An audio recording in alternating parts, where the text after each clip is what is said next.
Hello friend, welcome back to my channel Soumim's blog and cook. তোমাদের সবাইকে জানাই অনেক অনেক স্বাগত। আশা করছি তোমরা সবাই খুব খুব ভালো আছো, আমরাও ভালো আছি। তো এখন বাজে সকাল 9টা আর আজকের ব্লগটা এখন থেকে স্টার্ট করছি। আর আজকে হচ্ছে আমাদের সবার একটা আনন্দের দিন, সরস্বতী পুজো। তো আমরা সকলেই সেটা জানি, বাচ্চা থেকে বড় সবারই একটা আনন্দের দিন এটা। তো দেখো আমার মা হচ্ছে এই শাড়িটা সোনার জন্য পাঠিয়েছিল, সোনার দিদুন। তো দেখো কতটা সুন্দর লাগছে না সোনাকে পরে। তো এই যে দেখো সোনা পুরোপুরি রেডি। আর সোনা না এখন এক পা দুপা করে হাঁটতেও শিখে গেছে, জানো। হচ্ছে অঞ্জলি দিতে, আর এই যে স্লেট পেন্সিল। তো জানি না হচ্ছে সোনাকে হাতে খড়ি দেবে কিনা ব্রাহ্মণ, তবুও নিয়ে যাই। তো কেন বলো তো, বললাম যে জানি না কেন হাতে খড়ি দেবে কিনা, কারণ আমি অনেকের মুখেই শুনেছি যে ব্রাহ্মণ নাকি 5 বছর না হলে হাতে খড়ি দেয় না। তো ওর জন্যই বললাম। তো অনেকেই কথাটা বলে যে জানো 5 বছর না হলে হাতে খড়ি দেয় না, ব্রাহ্মণরা কেমন একটা করে, ওর জন্যই কথাটা বললাম তোমাদেরকে। তো দেখো তোমাদের সঙ্গে কথা বলতে বলতে আমাদের পুজোর এখানে কিন্তু চলেই এসেছি। আর এসেই দেখছি আমরা এই যে দেখো পাড়ার ভাইয়েরা আছে, মানে পিছনে, মানে কাকার ছেলেরা। তো সবাই মিলে ভীষণ ইয়ার্কি মারি আমরা। আর এই যে আমাদের মানে পাড়ার লোকজন অনেকেই এসছে অঞ্জলি দেবে বলে। আর ওই যে রিম্পা, যার বিয়ের ব্লগ তোমরা অনেক দিন ধরেই দেখেছো, আমার ননদ। তো যারা দেখোনি তারা কিন্তু গিয়ে দেখতে পারো, চ্যানেলে দেওয়া আছে। কিন্তু অনেকটা একটু পেছনে যেতে হবে তোমাদের, তাহলে পরেই তোমরা ব্লগগুলো দেখতে পাবে, রিম্পার বিয়ের ব্লগগুলো। আর সমস্তটাই কিন্তু ভীষণ স্পেশাল। তো তোমরা কিন্তু যারা দেখোনি, যারা আমার চ্যানেলে নতুন, তারা কিন্তু অবশ্যই গিয়ে দেখতে পারো ব্লগগুলি। আশা করছি তোমাদের খুব খুব ভালো লাগবে। তো দেখো এখন হচ্ছে আমরা সবাই মিলে অঞ্জলি দেব। আর তারপরে এই যে দেখো, এই যে আমাদের সরস্বতী মাতা, এই যে তোমাদেরকে একটু ভালো করে কাছ থেকে দেখিয়ে দিলাম। আর জানো সোনাকে না আজকে হাতে খড়ি দিয়ে নেব, কারণ সোনা এমনি ও সামনে যদি মানে স্লেট নয়, যদি পেন্সিল বা খাতা রাখি না, তো আমার দরকারের জন্য, তো সেটা নিয়ে ও একাই মানে কেমন একটা খাতার উপরে দাগ দেয়, গোল করে, মানে রসগোল্লা এরকম একটা কিছু করে ও। তার জন্য ভেবেছি যে এবছরই ওর হাতে খড়ি দিয়ে নিই, এতটাই আগ্রহ ওর। তো খাতা পেন দেখলে তো চলো ঠিক আছে এবছরই দিয়ে নিই। তো তারপরে সবাইকে বললাম, তো সবাই বলছে ঠিক আছে দাও, আজ না হয় কাল দিতে তো হবেই। তো ওর জন্যই তাড়াতাড়ি করে সোনার হাতে খড়ি দিয়ে নিলাম আজকে। তো দেখো সোনা হাতে খড়ি দিতে গিয়ে কি করে।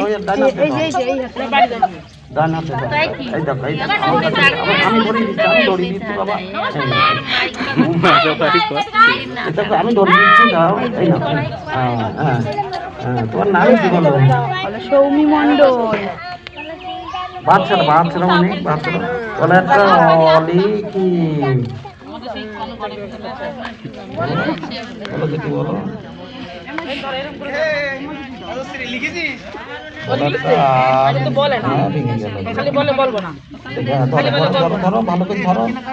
ধরো ধরো, ও একা লিখবে।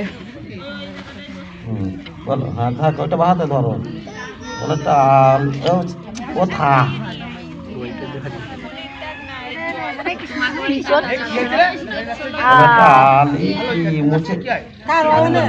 এই তো এবার এই বলে একটা হস্ত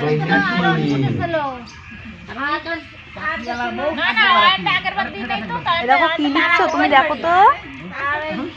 বলে একটা দীর্ঘ কি বলো বলো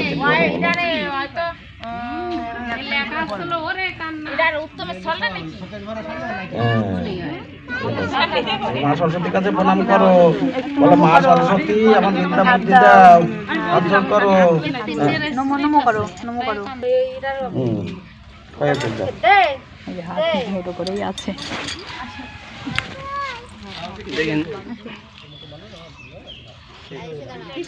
তো দেখো সোনার হাতে খড়ি দেওয়া হয়ে গেছে। আর তোমার দাদা ভাইয়ের কিছু ফ্রেন্ডরা আসবে আজকে বাড়িতে, ওই জন্যই কিন্তু বাড়িতে চলে গিয়ে প্রচুর পরিমাণে কাজ। মা আর আমি দুজনে একা হাতে সবটা করব, মানে রান্না বান্না সমস্ত কিছু। তো বাড়ি গিয়ে উপোসটা ভাঙবো, তারপরে হচ্ছে রান্না বান্না করবো দুজনে। আর কিছু সমস্যার কারণে আমি হচ্ছে তাদের ভিডিও করিনি। তাদের মধ্যে একজন ভীষণ পরিমাণে অসুস্থ হয়ে গেছিলো। তো সেই অসুস্থ সময়, মানে সবসময় তো ভিডিও করা যায় না, ওর জন্য তাদের কারোরই আমি ভিডিও করিনি, সত্যি কথা যেটা সেটাই। তো চলো তোমরা পরপর দেখতে থাকো বাড়ি গিয়ে কী কাজ বাজ করি, তো কী করি, কী রান্না করি, সমস্তটাই তোমাদেরকে দেখাবো। আর এখন দেখো এই যে দেখো আমাদের সরস্বতী মাতাকে একটু ভালো করে কাছ থেকে তোমাদের দেখিয়ে দিলাম, এই যে। আর সোনা এখন ঘুর ঘুর করে একটু একটু করে হাঁটতেও শিখেছে। তো এই যে দেখো সোনা হচ্ছে এখন সোনার পাপার কোলে ছিল। আর এই যে দেখো, আর এখন হচ্ছে সোনা মানে তোমাদের দাদাভাইকে বলছিলাম যে সোনাকে নামিয়ে দাও। আর এই যে দেখো সোনা এক পা দুপা করে বেশ বেশ ভালোই হাঁটছে কদিন ধরে দেখছি। তো তোমরা সোনার শর্ট ভিডিও খুব তাড়াতাড়ি দেখতে পাবে, এই যে হাঁটছে ও সেইটাই। তো চলো এখন আস্তে আস্তে করে আমরা বাড়ির দিকে যাব। গিয়ে আগেই বললাম তোমাদের অনেক কাজবাজ আজকে, তো বাড়ি গিয়ে অনেক কাজবাজ করবো। আর তার আগে দেখো এখান থেকে একটু প্রসাদ নিয়ে যাব, কারণ অঞ্জলি দিলাম, উপোস করলাম। তো এই যে প্রসাদটা খেয়ে তারপরে বাড়ি যাব। তো দেখো বাড়ি এসে ফাইনালি এই যে রান্নাবান্না সমস্ত কমপ্লিট। তো ওরা এখন এসে পৌঁছায়নি। এই যে দেখো এখানে ডাল, এটা হয়েছে সর্ষে পাবদা পোস্ত দিয়ে। আর তারপরে হয়েছে এই যে দেখো এখানে হচ্ছে গরম গরম মটন কষা, আর এখানে আমের চাটনি। তো চাটনিটা এই যে দেখো কাজু কিশমিশটা তেলের উপরে দিয়ে একটু এই ঘরে চলে এসেছিলাম কি একটা করতে, তখন একটু পুড়ে গেছে। তো তারপরে এই যে গুড়ের মিষ্টি আর একটা হচ্ছে সাদা মিষ্টি। তো এই যে 2 রকমের মিষ্টি, আর পাঁপড় ভেজেছি ওই পাশে 2 রকমের। তো চলো খাওয়া। তো দেখো তারপরে সবাই খেলো। তারপরে এই যে দেখো মন খারাপ করছে ভীষণ, ওই যে ওরা চলে যাচ্ছে, তোমরা দেখতেই পেলে ওই যে। আর এই যে দেখো, আর মা না, আমার শাশুড়ি মা, মানে যখনই কেউ আত্মীয় আসে বাড়ি থেকে চলে যায় তখন এইভাবে রাস্তার ধারে দাঁড়িয়ে থেকে মন খারাপ করেন। তো এখন আমরা একটু ঘুরতে বেরোবো, তো চলো তোমরা দেখতে থাকো। এখন যাচ্ছি মরিঘাটা ব্রিজে, আমি আর তোমাদের দাদাভাই। ওই যে দেখো তো গেল, তোমরা দেখলে। আর এই যে আমরা এখন একটু রেডি হয়ে যাচ্ছি হচ্ছে নামটাই ভুলে যাচ্ছি, দেখো মরিঘাটা ব্রিজে। তো চলো ব্লগটি স্কিপ করো না, আই হোপ তোমাদের ভালো লাগছে। তো চলো দেখতে থাকো।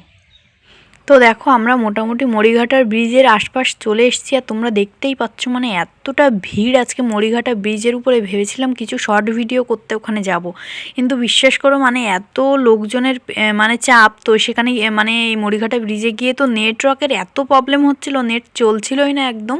তো ওই জন্য শর্ট ভিডিও একদম মানে করতেই পারিনি আমি।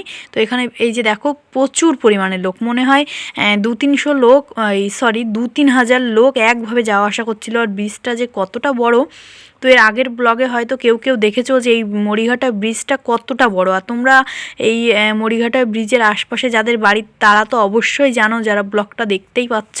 আর এই যে দেখো এত লোকজন, তো এখানে আর শর্ট ভিডিওটা করাটা সম্ভব হয়নি আমার। তো তারপরে গাড়ি রেখে এই যে উপরে উঠছি আমরা। তো দেখো গাড়িটা রেখে উপরে এসেছি, আর এই যে মানে প্রচুর পরিমাণে ভিড়, আর লোকের সামনে সত্যি শর্ট ভিডিও করতে কেমন একটা লাগে, ওই জন্যই সত্যি করিনি। তো তারপরে একটু ঘুরে তারপরে খেলাম ফুচকা, খেয়ে বাড়ি চলে এসেছিলাম। আর সোনাকে যেহেতু রেখে গেছিলাম তো ওর জন্য বেশি একটা দেরিও করিনি। তোমাদের দাদাভাইকে বলছিলাম যে চলো বাড়িতে চলে যাই, সোনাকে রেখে এসেছি, তো ওর জন্যেই। আর এখানে কিছু একটা দেখেছিলাম, সেটা দেখেই ভীষণ হাসি পাচ্ছিলো, কিন্তু কি সেটা আর এই মুহূর্তে মনে করতে পারছি না। তো চলো এখন হচ্ছে আমরা ফুচকা খাবো। আর এই যে দেখো রাস্তা দিয়ে মানে অনবরত গাড়ি তো চলেই যাচ্ছে। আর এই মরিঘাটা ব্রিজটা তোমরা যারা যারা আশপাশে বাড়ি, হয়তো একটু দূরে বাড়ি, যারা মনে করছো যে যাবো মরিঘাটা ব্রিজ দেখতে, তারা কিন্তু অবশ্যই আসতে পারো, ভীষণ সুন্দর একটা জায়গা।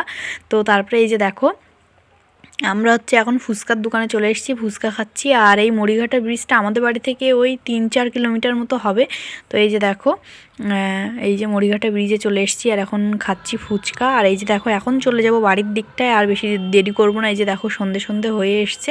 তো এই যে দেখো এখন বাড়ি চলে যাচ্ছি, আর রাস্তায় দেখো সন্ধে হচ্ছে। আর এই যে দেখো মানে একটু ভিড়টা তাও কমছে, কিন্তু ওই যে সামনেটা তোমরা দেখতে পাচ্ছ, ওখানে একটা ফাংশন হচ্ছিল, ওর জন্য আরও বেশি ভিড় ওখানটায়। তো চলো তোমাদেরকে গিয়ে দেখাচ্ছি। তো এই যে দেখো কতটা লোক এখানে একটা ফাংশন হচ্ছিল। তো চলো আজকের ব্লগটি আর বেশি বড় করছি না, ব্লগটি আমি এখানেই শেষ করছি। তো ব্লগটি তোমাদের কেমন লাগলো অবশ্যই কমেন্ট বক্সে জানিও। যদি ভালো লেগে থাকে অবশ্যই চ্যানেলটি লাইক, কমেন্ট, শেয়ার এবং সাবস্ক্রাইব করে এভাবেই আমাদের পাশে থেকো। সবাই ভালো থেকো, সুস্থ থেকো, নিজেদের খেয়াল রেখো। পরবর্তী একটা ব্লগ নিয়ে খুব তাড়াতাড়ি হাজির হবো তোমাদের সামনে। ততক্ষণে সবাই টাটা।